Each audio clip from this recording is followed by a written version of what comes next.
Buenas tardes, me llamo Irene Bautista y voy a comenzar la práctica 1 de la explicación de los elementos ser y estar. En un primer momento voy a contextualizar la clase. Entonces he seleccionado una clase de 10 alumnos estadounidenses que viven en España. Tienen un nivel aproximado de A2 y están estudiando un curso de español general. Entre los objetivos didácticos que pretendo conseguir con esta explicación está conocer los usos de los verbos ser y estar, entender las diferencias en el uso de estos dos verbos y comprender las excepciones que nos podemos encontrar.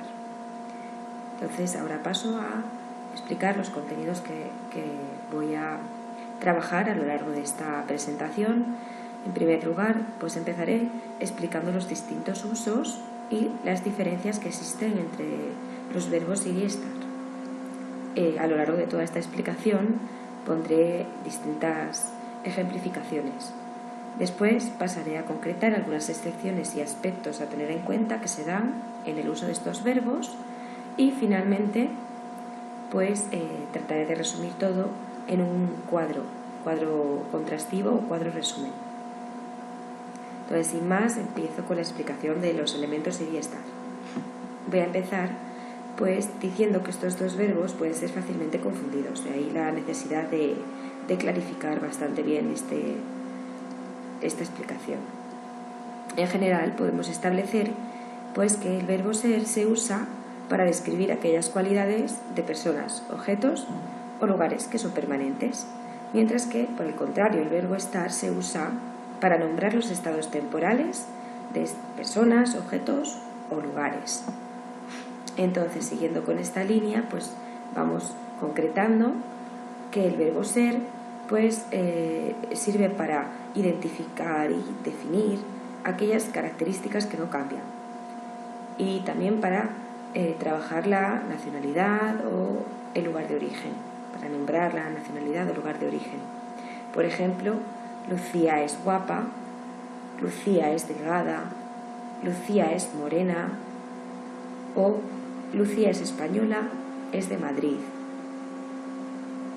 En cambio, con el verbo estar, pues, como decíamos anteriormente, trata los estados temporales. Entonces podemos hablar de estados físicos, como Enrique está gordo.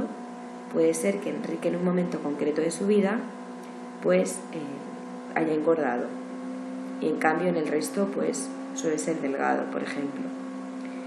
También para describir estados de ánimo, como Laura está contenta, Laura está triste, como vemos es algo que puede cambiar con mucha facilidad.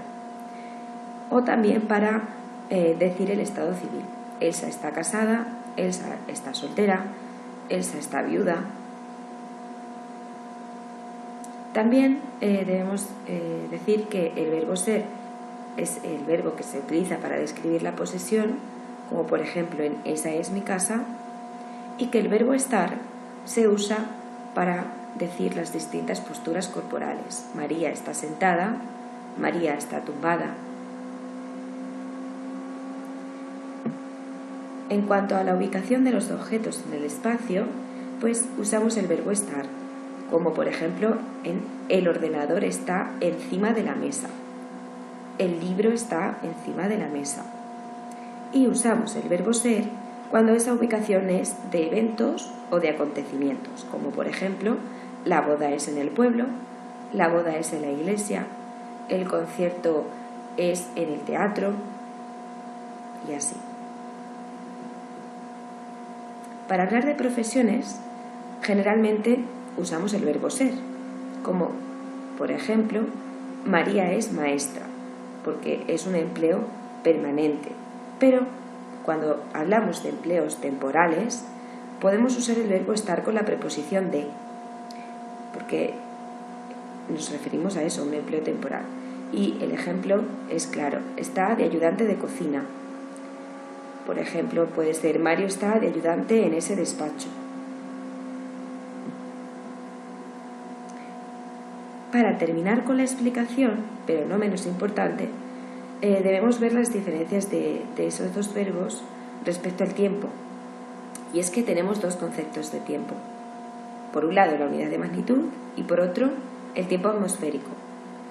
Pues para este segundo, tiempo atmosférico, usaremos el verbo estar. Está soleado, está nublado, está lloviendo. Por el contrario, para nombrar horas, días y fechas, usaremos el verbo ser. Son las 2, es martes.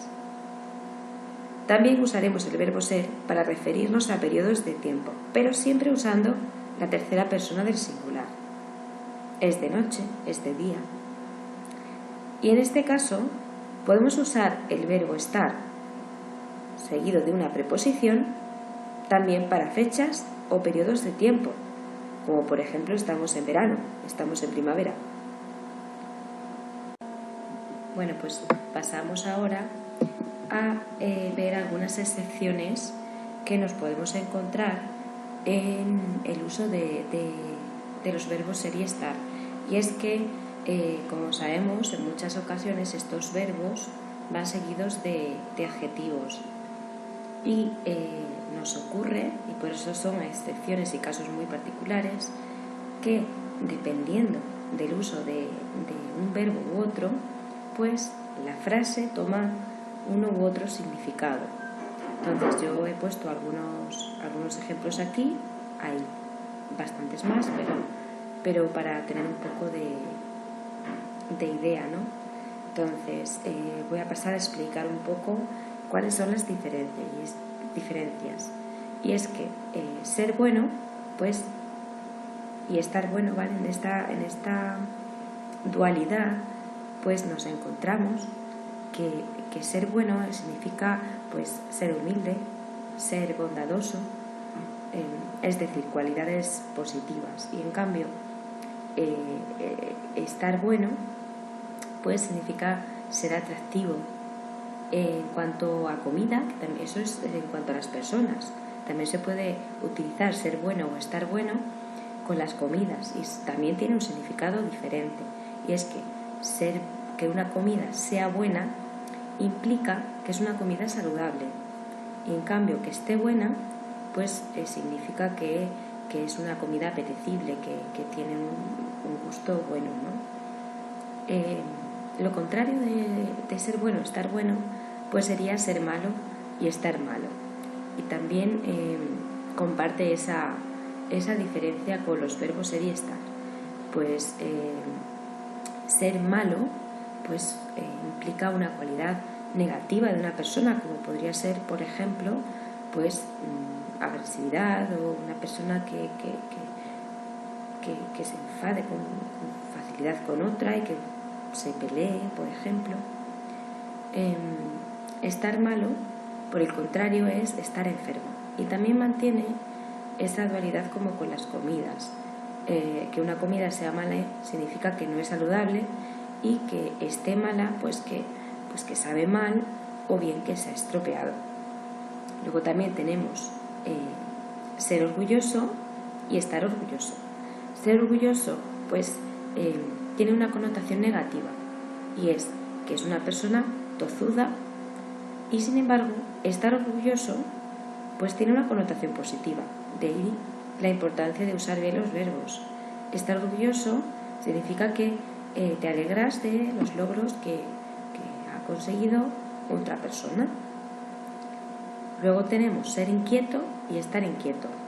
Ser inquieto pues significa que es una persona muy activa, y estar inquieto significa que en ese momento estás muy preocupado. Ser listo y estar listo también es diferente. Ser listo es sinónimo de ser inteligente, y estar listo pues significa que estás preparado. Ser rico y estar rico. Ser rico significa, pues, es una persona que tiene mucho dinero, y estar rico pues es como estar bueno como con la comida. Cuando está buena, pues lo mismo, es un sinónimo. Estar rico es lo mismo que estar bueno en comida. Ser interesado y estar interesado. Al igual que ser orgulloso y estar orgulloso, tiene uno una connotación positiva y el otro una connotación negativa. Y es que ser interesado es negativo, porque buscas tu beneficio sin importarte lo que ocurra con los demás. Y en cambio, estar interesado, pues es positivo porque muestras interés. Ya para finalizar, con estas breves ejemplificaciones de excepciones que nos podemos encontrar, pues tenemos ser vivo y estar vivo. Ser vivo quiere decir, como cuando nos pasaba con ser inquieto, pues ser una persona muy despierta, activa, muy atento, ¿no? Y estar vivo, pues es lo contrario de estar muerto, tener vida. Entonces paso ahora a finalizar con un cuadro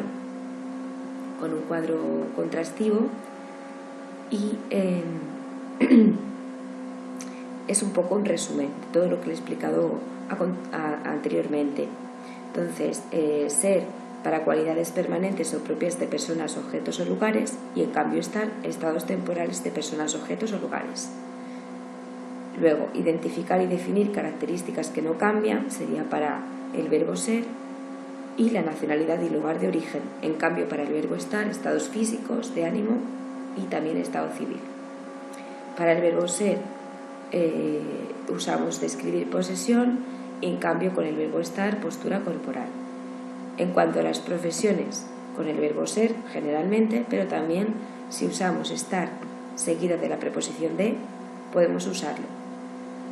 Con el tiempo tenemos que tener en cuenta que las horas, fechas o el periodo de tiempo, este último siempre en tercera persona singular, se usarían con el verbo ser, y con el verbo estar podríamos usar esas fechas o situar en el tiempo, pero siempre seguido de preposición, como decíamos en el ejemplo de estar en primavera. También podemos usar con el verbo estar tiempo atmosférico. Y en cuanto a las ubicaciones, pues con el verbo ser se podrían ubicar eventos o acontecimientos, y en cambio con el verbo estar, pues ubicar en el espacio. Y hasta aquí la explicación del uso de estos dos elementos y el resumen de todo lo que hemos visto a lo largo de esta presentación. Muchas gracias.